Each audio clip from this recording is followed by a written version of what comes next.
Olá a todos! Sejam bem-vindos a esta segunda conversa que acompanha a iniciativa da Guerra e Paz, de leitura conjunta do livro A Menina Invisível. Eu tenho muita coisa para partilhar sobre esta segunda meta de leitura, que foi a maior meta de leitura desta iniciativa. Foram 14 capítulos, 102 páginas no total. Tenho imensa coisa para partilhar, quero ser sucinta, não tenho necessariamente a capacidade de o ser, de modo que aviso já que se virem alguns cortes neste vídeo é porque me fui perdendo e fui andando por aí, e eu quero mesmo que os vídeos não sejam muito longos. Então, vou tentar avançar já. O que é que eu queria partilhar com vocês? É engraçado, tem sido muito engraçado participar nesta iniciativa e voltar a ler o livro com olhos de quem, para já com olhos de quem não leu, não é? Tentar ter esse olhar, mas também saber que tenho de vir aqui contar-vos alguma coisa. E então chafurdo um bocadinho mais no livro do que faria de outra forma, e se calhar do que eu gosto de fazer. Mas está a ser interessante, tenho de o dizer. Então, estes 14 capítulos, o que é que me chamou mais a atenção neles? Eles são diferentes dos primeiros capítulos. A primeira meta de leitura, na primeira meta de leitura nós acompanhamos Alice, nós acompanhamos a menina invisível. Tínhamos um ponto de vista, que era o ponto de vista de Alice, enquanto ela nos ia contando o que se passava, acompanhávamos na vivência da invisibilidade, da gestão de um corpo invisível, de uma mudança radical de vida, de uma descoberta de um irmão, da vida de repente numa casa aristocrática, e acompanhámo-la no pensar, acompanhámo-la no sentir, acompanhámo-la nos receios que começam a aparecer no final. Nestes 14 capítulos não voltamos a encontrar Alice enquanto, ou seja, os capítulos não voltam a ser escritos do ponto de vista de Alice. Há 4 pontos de vista, 2 deles principais, não é? Porque são personagens também elas principais, que é o Pedrinho e Emília, que vamos começando a acompanhar. Eu não sei se vocês repararam, mas cada capítulo começa sempre com um icon. E esse icon muda conforme o ponto de vista. Portanto, no fundo, antecipa já qual vai ser o ponto de vista desse capítulo. Portanto, Alice, já não temos o ponto de vista de Alice em nenhuma destas páginas,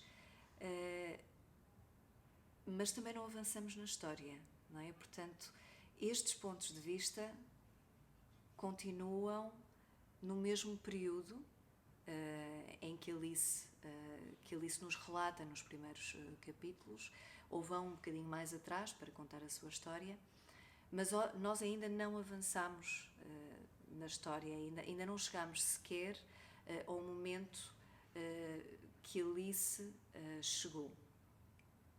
Entramos nestes personagens, densificámos um bocadinho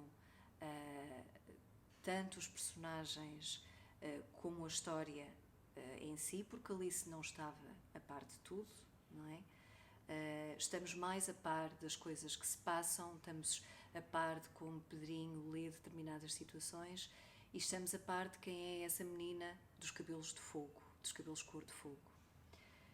Mas essencialmente nestes capítulos, onde entramos, e creio que esse é o meu objetivo, porque quando a história começou a ser escrita, quando a imagem da Alice me visitou e insistiu em estar, e eu vai descrever um livro sobre uma menina invisível, que é uma coisa fantástica, que eu nunca me vi, nunca diria que escreveria sobre um tema assim, mas desde o início que comecei a escrever, para mim, mais do que a palavra a menina, era importante a palavra invisível. E era um desafio, pegar nela, nesta palavra cromática, com tantos significados, com tanta coisa dentro dela, e trabalhá-la. E é precisamente isto que nestes 14 capítulos se vai acontecendo. Nós vamos nos afastando da Alice. A Alice ainda está presente no início, porque é o ponto de vista de Pedrinho, e claro, a Alice é extremamente importante na vida de Pedrinho, mas a invisibilidade do corpo começa a dar lugar a outras invisibilidades, não é? Percebemos a outra parte da invisibilidade da Alice, que não era só no corpo, mas Alice era uma filha ilegítima do conde, que era uma vergonha, e como vergonha ficou afastada a viver num casebre, longe da aldeia, para que fosse efetivamente invisível. Porque a aldeia sabia quem ela era. E quando ela desaparece, quando se esfuma no ar, depois da situação do massacre, a aldeia não sabe bem o que aconteceu, o governo não sabe. O facto dela se esfumar no ar, alguém que é invisível, não é? E depois, paralelamente a essa invisibilidade, começa também a exploração da outra invisibilidade, que é aquela que vai aparecer muito no livro e que Emília se refere a ela no capítulo Invisível. Vou-vos ler alguns excertos. O Américo, levado por Emília, o Américo partiu o braço. E Emília diz para o Américo: aquele braço partido foi o melhor que lhe aconteceu, porque foi visível. Ninguém duvidou da dor que o assolou. Aquele braço desfigurado entrou olhos adentro de todos os que o viram, e ali ficou, mesmo quando os olhos fecharam ou viraram a cara, ou esconderam com o corpo, como a mãe dele fez. A dor, pousada naquele braço disforme, era uma realidade palpável. Não era possível olhar para o osso deslocado, torto, e dizer: Américo, filho, deixa-te de fitas que isso passa. Os monstros, descobrirá ela mais tarde, dormem no escuro. Não são braços nem pernas partidas, são tão invisíveis como sangue nos lábios de uma criada preta, e não se curam com gesso. São veneno que consome o corpo, até dele só restar isso. Veneno tão invisível que ninguém percebe a batalha que se trava nas entranhas. Como ela não percebe na mãe, como tarda a perceber no pai, como não a identifica nele, nem sabe o que fazer quando se mete nela. As invisibilidades que carregamos dentro. As invisibilidades que fazem com que interpretemos e vivamos as situações de determinada forma. E eu acho que as vemos, ao longo destes capítulos, vemos a invisibilidade que molda o caráter de Pedrinho e o caráter de Emília. De Emília sabemos dela, neste capítulo Invisível, que é uma menina caprichosa, que é quase a dona da casa, que é destemida, que desce o corrimão de pernas para o ar, que manipula, que convence o Américo, que vá atrás dela. E depois temos uma Emília mais tarde, anos mais tarde, uma Emília que pedincha amizade, uma Emília insegura, uma Emília que acha que as bolas de carne da Natércia são a melhor coisa que ela já provou na vida. Emília não sabe se gosta de Natércia e não sabe se Natércia gosta dela, mas é bom estar ao pé dela nas manhãs da feira, ouvi-la falar de onde vem e de outras feiras que faz. A Natércia conta-lhe muitas coisas. É mais velha do que ela. Às vezes pergunta-lhe coisas que Emília não entende. Às vezes assusta. Não tem mãe nem tem pai, mas tem vários irmãos. Um deles, o mais velho, que aparece um dia com ela na feira.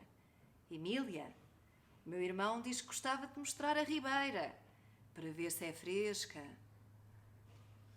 E Emília quase vai, se não surgir Pedrinho. E quando surge Pedrinho, que não acha que as bolas de carne sejam nada de especial, porque se calhar realmente não o eram, Emília nunca mais volta a estar com a Natércia, nem nunca mais volta a comprar as bolas que lhe comprava às catadupas. E temos Pedrinho também. Pedrinho, o menino bem comportado, de quem Hildérita, a criada, há de dizer: Hildérita haveria de jurar até à morte que o menino que voltou, da noite em que desapareceu, não foi o menino que dali saiu, que entre um dia e outro, aquele casebre, onde tinha entrado o carniceiro e depois se soube que ele pernoitara, a alma lhe tinha sido roubada e outra lá metida. Ganhar-lhe-ia tanto medo que nem capacidade de disfarce acabaria por se ver despedida. Até ao dia da morte, Hildérita nunca se cansaria de repetir que ali, na casa do conde Albuquerque, habitava uma alma penada. Cada um faz as interpretações da vida que quer e pode, não é? E Pedrinho, ele também encontrei. Também vos queria ler de Pedrinho isto. Quando ele regressa à feira, depois de ter estado fechado com Alice, a ajudá-la a estudar, a aprender, quando volta a sair de casa e vai à feira, e antes de encontrar Emília, diz-se: Pedrinho entreteve-se a caminhar na feira, vagueou pelas louças e pelas lãs, pelos sapatos e pelos cestos, pela multidão que regateava e que conversava. Encontrou onde se sentar, numa colina de onde se via a feira ao alto, de onde se podia observar sem interagir, estar sem participar. Observou que o olhar dele tinha mudado, que caía de forma diferente nas gentes e nas coisas, como se soubesse agora do mundo mais do que a superfície. Não existia o Pedrinho, que ali tinha estado há um ano, um menino doce, sem maldade nem ódio, vergado e obediente. O menino a quem aquelas gentes falavam não existia. A constatação deixou-o melancólico. E é destas invisibilidades que falamos aqui e que vamos continuar a falar nos capítulos que aí vêm. Os próximos capítulos que vão ler são diferentes, vamos avançar na história, vamos ao rio, vamos ver o que se passou nesse dia no rio em que Pedrinho apresenta a menina dos cabelos de fogo, Alice. Vamos saber o que aconteceu nessa noite em que Alice ouve chamarem pelo professor. Antes de partir, perguntar-vos uma coisa. Estão aqui dentro os 2 capítulos mais cruéis e violentos do livro. Eu, quando os escrevi, e já os tinha escrito e estava a fazer a minha edição da história, hesitei não hesitei muito em redigi-los de forma diferente, em atenuar-lhes parte da crueldade, mas acabei por não o fazer. Tenho as razões, eu sei porque não o fiz, mas tenho muito interesse em ouvir de vocês o que é que acharam, deles, se foram demasiado confrontativos, se gostariam que tivessem sido mais suaves, se vos danificaram a leitura, o que é que vos fizeram, que opinião é que têm em relação a eles. Para finalizar, queria falar brevemente sobre o capítulo O Tempo. É um capítulo diferente dos outros, é um capítulo histórico. Este capítulo teve uma pesquisa histórica exaustiva e ele é fiel à forma como se passou, ou como foi relatada por quem a viveu, a Revolução de 31 de janeiro de 1891, a Revolução do Porto, que por algumas horas instalou num país monárquico uma república. Foi uma revolução falhada, mas uma revolução que fez muita história, que nos deixou, por exemplo, o hino de Portugal, que foi a portuguesa criada nesta altura, que formou que deu grande alento ao Partido Republicano na altura e que formou revolucionários. Entre eles João Chagas, que eu coloco como personagem aqui, neste capítulo, e que nos vai aparecer mais tarde, porque o João Chagas era um jornalista com muito sentido de humor, que eu não concordo necessariamente com tudo o que o senhor escreveu, mas não deixo de o achar muito engraçado e de reconhecer que tinha muito jeito para a pena. E então, mas para as revoluções não tinha jeito, porque meteu-se em 2 revoluções falhadas, não é? Esta foi a grande, não sei se vê bem no ecrã, mas esta foi a grande fonte histórica na qual me baseei para escrever o capítulo. É um livro que está disponível na net, chama-se A História da Revolta do Porto, depoimento de 2 cúmplices, e é escrito pelo jornalista João Chagas e pelo ex-tenente Coelho. E só dizer que foi um capítulo que me deu imenso gozo escrever, porque eu ando aqui a falar de fantasias e de invisibilidades, mas a história, não quero que a história seja invisível. Eu acho que nós, se não conhecemos o nosso passado, andamos cegos no presente e facilmente descambamos o futuro. E eu acho que há falta de memória, eu acho que não, e falo por mim também, não conhecemos devidamente a nossa história, e quero contribuir com os livros de ficção que escrevo, quero contribuir para que a memória histórica recente, ou mais ou menos recente, do nosso país não se apague. Portanto, é um capítulo especial para mim, espero que tenham gostado de o ler, mas essencialmente queria-vos dizer que é um capítulo fidedigno.